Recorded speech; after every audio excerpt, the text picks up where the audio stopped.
cafe anyway. Hey, look at that. Mike's Daily Podcast. Hi, it's Mike. Welcome to Mike's Daily Podcast, somewhere in Podcastro Valley, the last place on earth. An episode. Mike's Daily Podcast. Episode 2336. 2336. It's Mike Matthews. And I think I got this song in my head, and I'm singing it because I'm not Fred. And that was maybe a lyric I borrowed from a previous podcast. I'm not sure. Mike's Daily Podcast. But here we are today. I discovered on my way home today Mike's rain. Daily A little sprinklage. Podcast. That was very nice. Yeah! To get rained on my way home. Because it is California. What motivates you? What gets you out of bed in the morning? Does that sound like a question you would hear from somebody doing a show that involves like your health and stuff like that? Yes, it is. Because today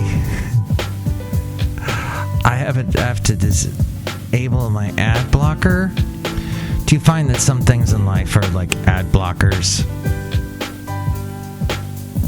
They don't allow you to keep moving forward in life.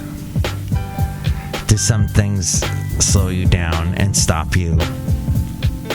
I get excited when I find a new trail to walk, or when I find a new part of the Bay Area that I've never discovered, that I'm like, oh, I don't think you'd find this anywhere else in the world. But when you get interviewed, they often ask you what motivates you. And Indeed.com, perhaps you've gotten a job through that website. They had a couple of answers that you could give the interviewer when they ask you that. There are a few things employers typically want to find out about you. When they ask this question, your answer should be unique. And here's today's podcast picture. Just like everybody else. Oh, it's a Patch's picture. Patches the cat. He had his, he's no longer quite as male as he was before. And so now he can't make little kittens elsewhere. He was really mad at us for a while, and now he has returned. And he actually let me pet him, and there's a picture of me petting him. You can see it at mikesdailypodcast.com. Petting Patches. That's right. Basil would not approve of that. He'd be like, wait, what? No. What's he doing here?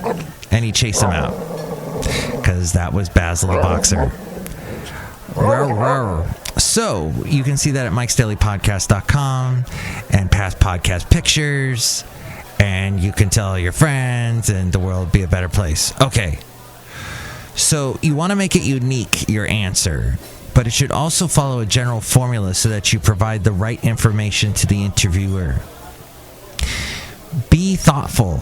It helps to prepare your answer before an interview so you have time to identify what a specific employer might want to know. So come up with an honest answer and bring focus to your talking points and show relevant qualifications. So it might be tempting to discuss a variety of passions when answering the question, but you'll find the most success if you limit your answer to one or two specific motivators that also demonstrate that you have the qualifications they want for the job.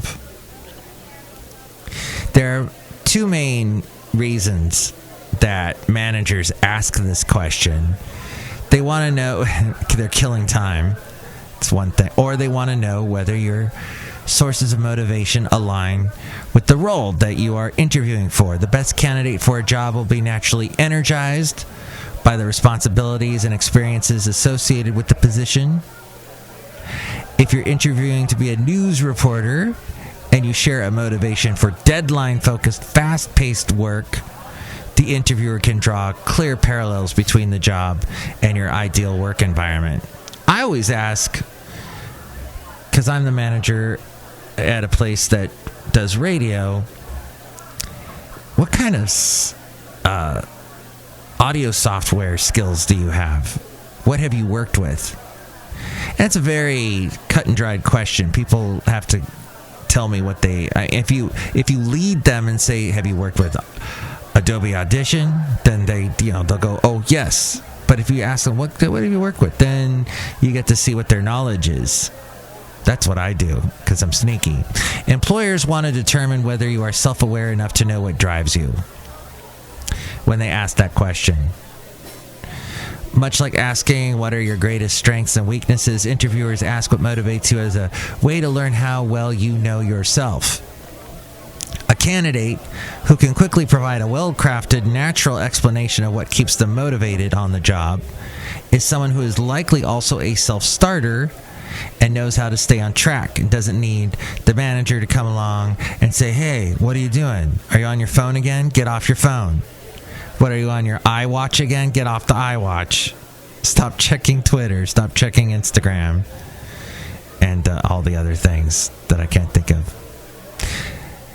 Other variations of the question may include what drives you to do your best, what inspires you, what are you passionate about, and what makes you excited to come to work. So the best way to make sure you leave a positive impression is to develop your talking points ahead of time. A few questions to ask yourself to help you formulate your responses.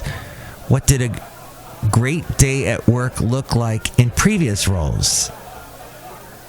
You may realize your favorite memories from each of your previous positions involved reaching a difficult goal or solving a complex problem.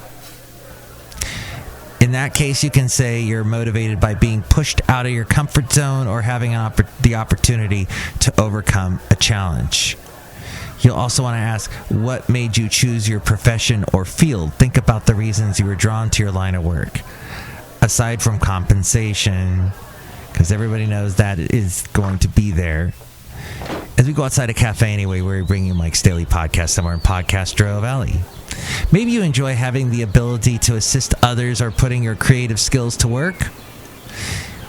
What prompted you to apply for the role when you read the job description? So that's a good question to ask because that's probably going to come up. Review the job description and determine which job responsibilities persuaded you to apply, leaving that whole compensation thing out. If you like the prospect of working at a startup to build a new software application, you might say you're motivated by the opportunity to create something innovative or see the tangible results from your efforts. That all from Indeed.com. Outside a cafe anyway, somewhere in Podcastro Valley. Did you see the cool podcast picture from the last show? FFSO 2335? Wait, 2335. Yes, it was called Mind, because we talked about mastermind groups. And the people, those are groups you get together. You can learn about all kinds of skills that you're interested in by people that are geniuses and masterminds about it. Oh, by the way, Mom got through her surgery just fine today. She had a large bump, and she had her general practitioner, whatever you call it, the person that I always forget the name of when you go to see your primary care physician, there you go, was pushing her to see this one guy, and she got a bad vibe off of this guy. So she took matters in her own hands. An excellent advocate for herself, my mom is, and it's her birthday coming up a week from yesterday, and she did some kind of interesting little sneaky things to make sure that she got the doctor that she knew and had heard was the best. In fact, this doctor was even recommended by the doctor that was seeing her originally that she didn't like. But she ended up being treated by the physician that she thought would be good, and ended up being a quick, there was really no like incisions or anything like that. It was just a quick surgery, and she's out and she's home already. So just hoping a good, quick, easy recovery for my soon-to-be 82-year-old mom. But gosh, what a bunch of worry that is, especially when you live on a completely other side of the country from where your parent lives. Yikes. So thank you for all your good thoughts.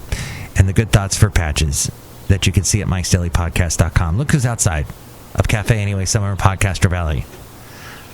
Hello, Mike Matthews. It's Chely Shoehart, gift shop supervisor. Wow, Patches is such a cute cat, Mike Matthews. Yes, very cute. You should have a snow globe. That's in honor of him. Sure, okay, whatever. Look who else is here. Oh, Mike, this is Floyd the Floorman. And this is John Deere, the engineer, Mike. That's really great about your mom. And that you found a new place to hike. Well, not hike, but go for a nice walk. When the sun goes down early and I'm on my way home and I see I haven't had enough steps yet, I found a nice place in Hayward. Kind of up on a hill in this new area. But I'm not going to tell you about it because I don't want everybody to know about it. Because I know so many people listen to this podcast. Mike's Daily Podcast. Next episode, we will have the wonderful Benita, the Disgruntled Fiddle Player, and the Brewmaster chime in about anything we covered today. 336MM Daily, that's 3 plus 3 equals 6. MM is in Mike Matthews Daily, as in what this podcast has been now for... a couple days. Sometimes we get interrupted. You know how that is. And take us out, April. Mike's Daily Podcast is written and produced and performed by Mike Matthews. His podcast is super easy to find. Download or listen to his show and read his blog at mikesdailypodcast.com. Email Mike now at mikesdailypodcast@gmail.com. See you tomorrow. Bye!